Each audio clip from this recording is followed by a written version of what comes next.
morning, and I just want to say on behalf of the board and staff at the Interfaith Center of New York, some of whom I will introduce in just a minute, what an honor, and so many thanks to Episcopal Charities for this Community Justice Award. In that video that you just saw, Ruth Messenger mentioned one of our current efforts to work with churches, mosques, and temples to support them that support migrant New Yorkers. One of the mosques that I want to mention is up on 221st Street in the Bronx. Its Imam, Mohammed Nais, hosts nightly anywhere from 10 to 120 West African asylum seekers. That's tonight, is what's happening up there.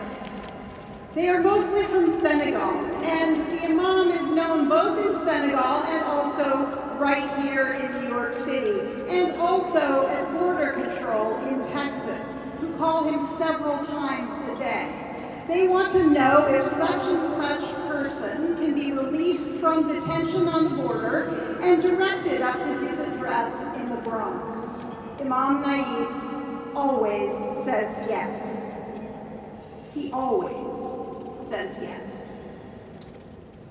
The thing is, if you always say yes, more and more people start to come to your house. And it's easy to run out of stuff, particularly if there wasn't much to begin with. The bathroom ceiling falls in, the plumbing breaks down, and you run out of food.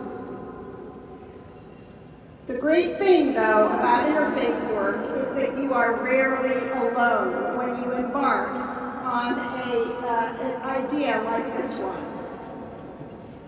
Moved by Imam Nais's generosity, our friends from the Church of Jesus Christ of the Latter-day Saints offered to donate 1,500 pounds of food from the Bishop's Storehouse over in Piscataway, New Jersey. That donation, plus an offer of a commercial-grade kitchen and a bunch of volunteers at the Buddhist Temple of the Enlightenment, also in the Bronx, got dry goods transformed into delicious halal meals. The New Yorkers in Imam Nais's mosque were the beneficiaries of truly interfaith Thanksgiving meals, and it was a piece of cake.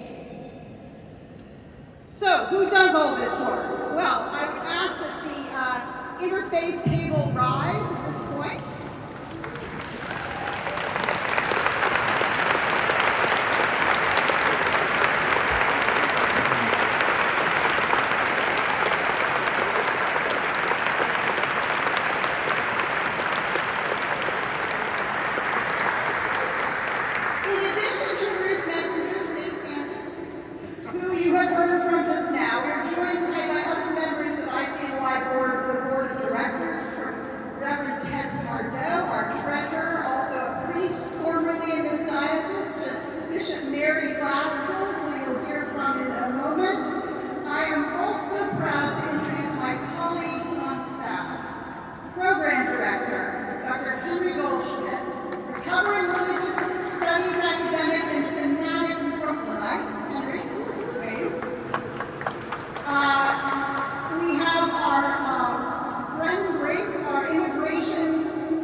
Some of us have a sense of calling about what we do. Others have anthropological interests in mind.